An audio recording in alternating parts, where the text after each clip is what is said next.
বিশ্বনবী রাসূলুল্লাহ সাল্লাল্লাহু আলাইহি সাল্লাম বাইতুল্লাহ ঘরের মধ্যে, বাইতুল্লাহ ঘরের দেওয়ালের সাথে তিনি হেলান দিয়ে হাতিমের উপরে বসে রয়েছেন এবং তিনি বিশ্বনবীর চোখ দিয়ে, দু চোখ দিয়ে অশ্রু ঝরতে লাগছে। বিশ্বনবী দরদর করে তিনি কান্না করছেন। বিশ্বনবী নিজেকে মনে মনে ভাবছেন কান্না হওয়ার কারণটা কি। যেহেতু বিশ্বনবী রাসূলুল্লাহ সাল্লাল্লাহু আলাইহি সাল্লাম তিনি দিনের দাওয়াত দিচ্ছেন, নিজের এলাকার মানুষেরা, নিজের আত্মীয় স্বজনেরা বিশ্বনবীর দাওয়াতকে কবুল করে না। বিশ্বনবী যেখানে যান, যে এলাকায় যান, বিশ্বনবীর দাওয়াত কবুল করা তো দূরের কথা, বিশ্বনবীর উপরে অত্যন্ত পরিমাণে নির্মম ভাবে বিশ্বনবীকে অত্যাচার করা হয়, বিশ্বনবীর উপরে জুলুম করা হয়, বিশ্বনবীকে জুলুমের শিকার বানিয়ে নেওয়া হয়। যেখানেই যান, তাইফের ময়দানে যান, তাইফবাসীরা পাথর মেরে মেরে নিক্ষেপ করে বিশ্বনবীকে রক্তে লাল করে বিশ্বনবী করে দেন। কেউ বিশ্বনবীর কথা মানতে চায় না। নিজের আত্মীয় স্বজন, নিজের চাচা যান, আবু জেহেল, রুতবা, শাইবা, অন্যান্য যত যারা, আবু লাহাব, বিশ্বনবী তিনি বলতে চান, দিনের দাওয়াত দিতে চান, কেউ বিশ্বনবীর কথা কবুল করে না। এটা তো একটা দুঃখ। আবার যে সমস্ত সাহাবারা, যে সমস্ত সাহাবিয়ারা যারা ইসলাম গ্রহণ করেছেন, যারা ইসলাম ধর্ম গ্রহণ করেছেন, তাদেরকে এই সমস্ত কাফেরেরা ডেঞ্জারাস কাফের, মারাত্মক এই সমস্ত কমজোর সাহাবাদেরকে এত পরিমাণে জুলুম, এত পরিমাণে অত্যাচার করতে লেগেছে যে ইসলামের উপরে টিকে থাকাই তাদের জন্য মুশকিল। হযরতে সুমাইয়া রাদিয়াল্লাহু তাআলা আনহা তিনি ইসলাম নিয়ে এসেছেন বলে সর্বপ্রথম ইসলামের মধ্যে সর্বপ্রথম তাকে শহীদ করে দেওয়া হলো। হযরতে বিলাল রাদিয়াল্লাহু তাআলা আনহু তিনি ইসলামের ছত্র ছায়ায় এসেছেন বলে ওনাকে মারতে মারতে এরকম পরিমাণে করে দেওয়া হয়েছে যে ওনার শরীরের গোশত পর্যন্ত সেরকম বাকি রাখে। হযরতে খাব্বাব রাদিয়াল্লাহু তাআলা আনহু, এই সমস্ত সাহাবাদের, বিজ্ঞ সাহাবা, বড় বড় সাহাবাদেরকে এত পরিমাণে অত্যাচার করা হচ্ছে যে তারা ইসলামের প্রতি তাদের টিকে থাকাই একটা এক ধরনের মুশকিল। এরকম মতন এটা তো একটা কষ্ট। সেই সাথে সাথে আরেকটা কষ্ট, বাপজিরা আমার সোনালালেরা, বিশ্বনবী রাসূলুল্লাহ সাল্লাল্লাহু আলাইহি সাল্লাম তিনি নবুয়ত প্রাপ্ত হয়েছিলেন 40 বছর বয়সে। কয় বছর বয়সে? আমার সঙ্গে বলেন, কয় বছর বয়সে? আরো আওয়াজ করে বলেন, কয় বছর বয়সে? এই যে আপনাদেরকে জিজ্ঞাসা করছি না, যখনই আপনারা বলবেন এই কথাটা আপনাদের ব্রেনের মধ্যে গেঁথে যাবে, ঢুকে যাবে। তো সুতরাং 40 বছর বয়সে আমার নবী নবুয়ত প্রাপ্ত হয়েছেন। তারপরে মক্কার মধ্যে তিনি দিনের দাওয়াত দিয়েছেন 13 বছর। কয় বছর? আর মদিনার মধ্যে দিনের দাওয়াত দিয়েছেন 10 বছর। কয় বছর? মক্কার মধ্যে দিনের দাওয়াত দিয়েছেন, কিন্তু ওই দিনের দাওয়াতটা আস্তে আস্তে ছিল, ভাবনা চিন্তা করে। ক্রিকেটের ভাষায় ওটাকে বলা হয় টেস্ট খেলা। কি খেলা? টেস্ট মানে ঠেকিয়ে ঠেকিয়ে খেলা। যারা যুবক ভাই আছে তারা বুঝতে পারবে, টেস্ট খেলা হয়। আর মদিনার যে দিনের দাওয়াতটা ছিল সেটা হচ্ছে টি-20 বিশ্বকাপ, 20 ওভারে শুধু আপনার বাউন্ডার পার। তো বিশ্বনবী এই মক্কার মধ্যে যে দিনের দাওয়াত দিয়েছেন 13 বছর, দিনের দাওয়াত দেওয়ার পরে বিশ্বনবী রাসূলুল্লাহ সাল্লাল্লাহু আলাইহি সাল্লামের সন্তান ছিল, কন্যা সন্তান হচ্ছে 4টি আর পুত্র সন্তান হচ্ছে 3টি। কয়টি? কন্যা 4টি আর পুত্র 3টি। আম্মাজান খাদিজা রাদিয়াল্লাহু তাআলা আনহু থেকে এই 7টি সন্তান, আর অন্য আরেকজন আম্মাজান থেকে আরেকটি সন্তান। বিশ্বনবী রাসূলুল্লাহ সাল্লাল্লাহু আলাইহি সাল্লাম মের 4টি কন্যা সন্তান, নাম হচ্ছে উম্মে কুলসুম, যায়নাব, রুকাইয়া, আম্মাজান ফাতিমা রাদিয়াল্লাহু তাআলা আনহা। আর যে 3টি সন্তান রয়েছে, পুত্র সন্তান রয়েছেন, সেই সমস্ত সন্তানগুলোর নাম হচ্ছে কাসিম, তাহির, ইব্রাহিম। এই 3টা সন্তানের মধ্যে বিশ্বনবীর কন্যা সন্তানগুলো সবাই সাবালিকা হয়েছিল, কিন্তু পুত্র সন্তানগুলো তারা শৈশবেই মারা গিয়েছিল। কন্যাগুলো তো সব সাবালিকা হয়েছে, তাদের বিয়ে হয়েছে, কিন্তু পুত্র সন্তানগুলো কেউ বড় হয়নি, শৈশব বাচ্চা অবস্থায় তারা ইন্তেকাল করেছে। তার মধ্যে 2টি সন্তান অত্যন্ত ছোটবেলায় ইন্তেকাল করেছেন। আরেকটা সন্তান নাম হচ্ছেন বিশ্বনবীর কলিজার টুকরা নয়নের মণি ইব্রাহিম। উনি একটুখানি বড় হয়েছিলেন।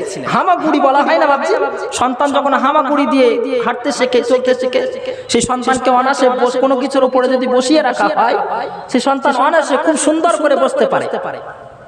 তো বিশ্বনবীর এই কলিজার টুকরা নয়নের মণি কে যদি উটের উপরে বসিয়ে দেওয়া হতো, খুব সুন্দরভাবে উনি বসতে পারতেন। আর সন্তান যখন বড় হয়, তার মায়া, তার মহাব্বত অন্তরের মধ্যে একটা হয়ে যায় না বাবা। তো বিশ্বনবীর এই সন্তানের উপরে যেহেতু তাকে লালিত পালিত করেছেন, এই মায়া মহাব্বতটা বিশ্বনবীর উপরে, বিশ্বনবীর অন্তরের মধ্যে গেঁথে গেছে। বিশ্বনবী রাসূলুল্লাহ সাল্লাল্লাহু আলাইহি সাল্লামের এই কলিজার টুকরা নয়নের মণি কয়েক বছর পর সেই কলিজার টুকরা নয়নের মণি, সেই সন্তানটাও এবার ইন্তেকাল হয়ে যায়। বিশ্বনবী তিনি এবার অন্তরের দিক দিয়ে বড়ই ব্যথিত হলেন, বড়ই ব্যথিত হলেন। ব্যথিত হওয়ার পরে বিশ্বনবী তিনি না চাইতে, অজান্তে, অকারণে বিশ্বনবীর চোখ দিয়ে অশ্রুপালা, অশ্রু ঝরতে লেগেছে, ঝরতে লেগেছে। সাহাবায়ে কেরাম রাদিয়াল্লাহু তাআলা আনহুম বিশ্বনবীকে বললেন, ইয়া রাসূলুল্লাহ, আপনি যে আমাদেরকে কান্না করতে বারণ করেন, তাহলে আপনি আপনার সন্তানের জন্য কান্না করেন কেন? বিশ্বনবী বলেন, এটা যে সে কান্না নয়, এটা যে আমার অন্তর মানে না, মন মানে না, এটা তো আমি সে কান্না করি না, অন্তর থেকে কান্নাটা বেরিয়ে যায়, অন্তর থেকে কান্নাটা বের হয়ে যাচ্ছে। এটা মায়ের কান্না, তার সঙ্গে একটা আমার যে সম্পর্ক, সে সম্পর্কের কান্না। এখন এতেও কিন্তু বিশ্বনবী আমার কোনো দুঃখ পান না। এই যে তিনটি সন্তান বিদায় হয়ে চলে গেলেন দুনিয়া থেকে, এই জগৎ ত্যাগ করে পরজগতে চলে গেলেন, এই জন্য কাফেরেরা, এই জায়গায় কাফেরেরা বিশ্বনবীকে সান্ত্বনা দেওয়া তো দূরের কথা, আপনার যদি কেউ মারা যায়, আপনার আব্বাজান, আপনার ছেলে, আপনার মা, আপনার স্ত্রী, কেউ যদি মারা যায়, আর সেই মারা যাওয়াটাকে যদি আমি টিটকারি করি, ঠাট্টা করি, বিদ্রুপ করি, তাহলে আপনার অন্তরের মধ্যে আঘাত হবে না বাবজি? সবাই আওয়াজ করে বলেন, আঘাত হবে না? হবে না? হবে। এখন বিশ্বনবী আবার এমনিতেই তিনি দিনের দাওয়াত দিচ্ছেন, কেউ দাওয়াত কবুল করে না, এতো একটা বিশাল বড় অন্তরের মধ্যে আঘাত। বিশ্বনবীর কলিজার টুকরা নয়নের মণি সন্তানগুলো একের পর এক বিদায় হয়ে চলে গেল। বড় যে সন্তানটা ইব্রাহিম, উনি বড় হলেন, ইন্তেকাল করলেন, এতেও উনি অতটা আঘাত পাননি। কাফেরেরা বিশ্বনবীকে বলল, দেখ দেখ, ওই যে দেখছিস, দেখ দেখতে যাচ্ছিস, দেখছিস? বিশ্বনবীকে দেখে দেখে আঙুল দেখে দেখে বলছে, দেখ, নাউজুবিল্লাহ, লেজ কাটা নির্বংশ যাচ্ছে। নাউজুবিল্লাহ বলবেন না, আরো আস্তে বলবেন, নাউজুবিল্লাহ। আমার নবীকে তারা বলছে, দেখ, নির্বংশ হয়ে গেছে মুহাম্মদ সাল্লাল্লাহু নাউজুবিল্লাহ, নির্বংশ হয়ে গেছে। বিশ্বনবী আমার এই দুঃখ কোথায় শোনাবেন? আল্লাহর কাছে। কাবা শরীফের মধ্যে দেওয়ালে ফেলান দিয়ে বিশ্বনবী হাতিমের উপর বসে আল্লাহর কাছে করছেন, ওগো আল্লাহ, তোমার প্রতি দিনের দাওয়াত দিচ্ছি, ওগো মাওলায়ে কারীম, তুমি তো এক, নিঃসন্দেহে এই সমস্ত আমার উম্মতেরা, এরা আমার কথাকে মানে না, তোমার দিনের প্রতি আসতে চায় না, শুধু আমাকে দুঃখই দেয়, ব্যথাই দেয়, ওগো মাওলায়ে কারীম, এদের কি হবে? সুতরাং বিশ্বনবী ভেঙে পড়েছেন কাবায় হাতিমের মধ্যে, হেলান দিয়ে বিশ্বনবী আমার দরদর করে কান্না করছেন। বিশ্বনবী রাসূলুল্লাহ সাল্লাল্লাহু আলাইহি সাল্লাম তিনি যখন কাবা শরীফের দেওয়ালে হাতিমের উপরে হেলান দিয়ে যখন তিনি কান্না করছেন, উপর থেকে মহান রব্বুল আলামিন পবিত্র কোরআন কারীম অবতরণ করে বিশ্বনবীকে খুশি করে দিলেন। একটু জোরে বলবেন না সুবহানাল্লাহ। মহান রব্বুল আলামিন বিশ্বনবীকে খুশি করে দিলেন। ইন্না আ'তাইনাকাল কাউসার ফাসাল্লি লিরাব্বিকা ওয়ানহার ইন্না শানিআকা হুয়াল আবতার। হে আমার হাবিব, অবশ্যই অবশ্যই আমি আপনাকে হাউজে কাউসার দান করেছি। We have granted you, O Muhammad sallallahu alayhi salatu wassalam, al-Kawthar. আমি আপনাকে হাউজে কাউসার দান করেছি। সুতরাং আপনি চিন্তিত হবেন না, হতাশ হবেন না, ভয় পাবেন না, ডোন্ট বি স্যাড। আপনার হতাশ হওয়ার কোনো চিন্তাই নেই, হতাশ হওয়া যাবে না আপনার। আপনাকে হাউজে কাউসার দান করেছি, এমন একটা অজস্র কল্যাণময় নিয়ামত দ্বারা আপনাকে আমি দান করেছি। নিয়ামত আপনাকে দেওয়া হলো, আপনি আপনার প্রতিপালকের কৃতজ্ঞতা আদায় করে মহান রব্বুল আলামিনের জন্য নামাজ পড়িতে থাকুন। নামাজ, মহান রব্বুল আলামিনের জন্য নামাজ পড়িতে থাকুন। বিশ্বনবী এবার খুশি হয়ে গেলেন, একটু জোরে বলুন সুবহানাল্লাহ। কারণ বিশ্বনবীকে খুশি করার দায়িত্ব কার? আরো জোরে বলেন, খুশি করার দায়িত্ব কার? সূরা যুহার মধ্যে বলেছেন না আল্লাহ তাবারাক ওয়া তাআলা, ওয়ালা সাউফা ইউতিকা রাব্বুকা ফাতারদা, ওয়ালা সাউফা ইউতিকা রাব্বুকা ফাতারদা, অচিরেই আপনার প্রতিপালক আপনাকে এমন এমন নিয়ামত দান করবেন যে সমস্ত নিয়ামতগুলো পাওয়ার পরে আপনি খুশি হয়ে যাবেন। একটু জোরে বলুন সুবহানাল্লাহ। সুতরাং বাচ্চারা আমার সোনার লালেরা, বিশ্বনবী এবার খুশি হয়ে গেলেন, এখন মুচকি মুচকি হাসতে শুরু করলেন। বিশ্বনবী উঠে আসলেন হাতিম থেকে। হযরত আনাস রাদিয়াল্লাহু তাআলা আনহু, উনি কিন্তু বিশ্বনবীর খাদিম ছিলেন, বিশ্বনবীর খেদমত করতেন। 10 বছর বিশ্বনবীর খেদমত করেছেন। কয় বছর? 10 বছর খেদমত করেছেন। কিন্তু বিশ্বনবীর সামান্যতম ব্যবহারে আনাস রাদিয়াল্লাহু তাআলা আনহু কখনোই তিনি কিঞ্চিত পরিমাণ দুঃখ পান নাই। একটু বলবেন না সুবহানাল্লাহ। আপনি যদি আমার কাছে থাকেন 1 সপ্তাহ, 2 সপ্তাহ, 3 সপ্তাহ, তারপরে কিন্তু কিছু না কিছু আপনার আমার প্রতি একটা বিরক্ত ভাব হয়েই যাবে, স্বাভাবিক। কিন্তু একটা বিশ্বনবীর কাছে হযরত আনাস রাদিয়াল্লাহু তাআলা আনহু তিনি 10টি বছর খিদমত করেছেন, বিশ্বনবীর সেবায় কাটিয়ে দিয়েছেন। কিন্তু কোন পরিমাণে বিশ্বনবীর উপরে কোন ফল্ট, কোন ভুল, কোন ত্রুটি একটিবারের তরে তিনি দিতে পারেন, এবং শুধু 24টি ঘন্টা বিশ্বনবীর প্রশংসাই করেছেন। একটু জোরে বলুন সুবহানাল্লাহ। সুতরাং হযরত আনাস রাদিয়াল্লাহু তাআলা আনহু উনি কিন্তু লক্ষ্য করেছেন বিশ্বনবী কান্না করেছেন, এবং এখন বিশ্বনবীকে হাসতে দেখে আনাস রাদিয়াল্লাহু তাআলা আনহু জিজ্ঞাসা করলেন, কি জিজ্ঞাসা করলেন? ইয়া রাসূলুল্লাহ, ইয়া হাবিবাল্লাহ, ইতিপূর্বে আপনাকে আমি হাতিমের উপরে, কাবার দেওয়ালের উপরে বসে আমি কাঁদতে দেখেছি গো রাসূল। ইতিপূর্বে আপনাকে আমি কান্না করতে দেখেছি, সুতরাং আপনি এখন মুচকি মুচকি হাসছেন কেন? আপনি আমায় একটুখানি বলুন। বিশ্বনবী আমার হযরতে আনাস রাদিয়াল্লাহু তাআলা আনহুর সামনে এই পবিত্র কোরআন কারীমের ছোট্ট সূরাটি তিনি তেলাওয়াত করে দিলেন। ইন্না আ'তাইনাকাল কাউসার ফাসাল্লি লিরাব্বিকা ওয়ানহার ইন্না শানিয়াকা হুয়াল আবতার। যেহেতু তারা তো আরবি ভাষিক ছিলেন, আরবি কথা পরিপূর্ণ বুঝতে পারতেন, আর ব্যাখ্যা করার কোনো প্রয়োজন হয়নি। তবুও জিজ্ঞাসা করলেন যে ইয়া রাসূলুল্লাহ, ইয়া হাবিবাল্লাহ, মাল কাউসার, হাউজে কাউসার কি জিনিস? কাউসারটা কি জিনিস? কাউসার যে বলছেন আপনাকে আল্লাহ পাক দিয়েছেন কাউসার, তা কাউসারটা কি? মাল কাউসার। বিশ্বনবী রাসূলুল্লাহ সাল্লাল্লাহু আলাইহি সাল্লাম বলেন, আনাস, কাউসার হচ্ছে আসাদ্দু বিয়াদাম মিনাল লাবান, আসাদ্দু বিয়াদাম মিনাল লাবান ওয়া আহলা মিনাল আসাল। অর্থাৎ আনাস, হাউজে কাউসার হচ্ছে ওই জিনিস যে পানিটা দুধের চেয়েও সাদা, মধুর চেয়েও মিষ্টি, যে একবার পান করবে কখনো তার পিপাসা লাগবে না। একটু জোরে বলুন সুবহানাল্লাহ। বিশ্বনবী বলে দিলেন মাল কাউসার, হাউজে কাউসার তো দুধের যে ওই পানিটা সাদা, মধুর চেয়েও মিষ্টি, যে পানিটা একবার পান করবে তার কখনো পিপাসা লাগবে না। বিশ্বনবীকে জিজ্ঞাসা করলেন, ইয়া রাসূলুল্লাহ, ইয়া হাবিবাল্লাহ, এই পানি কখন পান করানো হবে? এটা কি দুনিয়ার জন্য না কোন সময়? বিশ্বনবী রাসূলুল্লাহ সাল্লাল্লাহু আলাইহি সাল্লাম তখন কিন্তু মুচকি মুচকি হাসছেন, এবং আনাস রাদিয়াল্লাহু তাআলা আনহুকে বলেন, ওহে আনাস, তুমি ভালো করে শুনে রেখে দাও, এই পানিটা ওই সময়ের জন্য পান করা হবে, ওই সময়ের জন্য পান করা হবে। কোন সময়? বিশ্বনবী বুখারী এবং মুসলিম শরীফের হাদিস, বিশ্বনবী তিনি বলেন, ইয়াউমা নাহশুরুনা হুফাতান উরাতান গুরলান, কাল কিয়ামতের ময়দানে মানুষকে এরূপ অবস্থায় তোলা হবে, মানুষের শরীরে কোনো কাপড় থাকবে না, মানুষের পায়ের তলায় কোনো জুতা থাকবে না, আবার মানুষের খতনা করা তার থাকবে না। কি থাকবে না? মানুষের কাল কিয়ামতের ময়দানে মানুষকে তোলা হবে। মানুষকে কোথা থেকে তোলা হবে? মাটি থেকে তোলা হবে। পায়ের তলায় কোনো জুতা থাকবে না, পায়ের তলায় কোনো জুতা থাকবে না, শরীরে কোনো কাপড় থাকবে না, এবং খতনা করা, খতনা মানে জানেন? খতনা মানে হচ্ছে মুসলমানি। আপনারা কি বলেন? মুসলমানি বলেন না খতনা বলেন? দুটোই বলেন।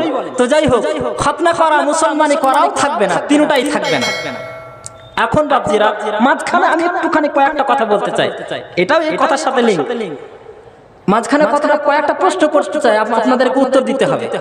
এখানে যে সমস্ত বাপজিরা আমরা বসে রয়েছি, বর্তমান আমরা যারা এখানে উপস্থিত রয়েছি, আপনাদেরকে যদি জিজ্ঞাসা করা হয় 100 বছর আগে আমরা কেউ ছিলাম বাবজি? আরো আওয়াজ করে বলেন, কেউ ছিলাম? কেউ ছিলাম না। এখন আমরা আছি। আগামী 100 বছর পরে কি আমরা থাকবো? আরো আওয়াজ করে, কেউ থাকবো না। সুতরাং পেছনে আমরা ছিলাম না, এখন এসেছি, আগামীতে কেউ থাকবো না। ঠিক অনুরূপ ভাবে আমার বাপ, আমার দাদা, আমার পরদাদা তারাও এসেছে, তারা ছিল না, তারা এসেছে, এক সময় তারা ছিল, এখন তারা নাই। 3 তলা 4 তলা বাড়ি। দাদা সে বলেছে এই বাড়িটা আমার বাড়ি, বুক ফুলে বুক উঁচু করে বলেছে এই বাড়িটা আমার বাড়ি। এত বড় বাড়ি, কত সুন্দর বাড়ি, টালি গেট, কত সুন্দর। এই বাড়িটা কার গো? তা বলছে বাড়িটা আমার। চোখ দুখানা বন্ধ হয়ে গেল। তার ছেলে 3 হাত গর্তের তলে তাকে পুঁতে রেখে দিয়ে চলে আসলো। হয় কি হয় না? ছেলেকে জিজ্ঞাসা করা হচ্ছে বাড়িটা কার? বলছে আমার বাড়ি। ছেলে কি বলে? আমার বাড়ি। ছেলেও কিন্তু চোখ বন্ধ হয়ে গেল। তার ছেলে বাড়িটা কার? আমার। জমিন জমিনই থেকে যায়, সোনা দানা সোনা দানাই থেকে যায়, কিন্তু মানুষ থাকে না। আল্লাহ তাবারক ওয়া তাআলা তিনি এই জমিন আমরা ছিলাম না, এখন এসেছে, আগামীতে কেউ থাকবো না। বিশ্বনবী বললেন সুতরাং মানুষ একদিন আসলো, তাদেরকে দাফন করে দেওয়া হবে, তাদেরকে দাফন করে দেওয়া হবে, কবরস্থ করা হবে, তারপরে তাদেরকে যখন তোলা হবে, কোন দিনের জন্য? কিয়ামতের জন্য। তাই বিশ্বনবী রাসূলুল্লাহ সাল্লাল্লাহু আলাইহি সাল্লাম তিনি বলেন ইয়াওমা নাহশুরুনা হুফাতান উরাতান গুরলান,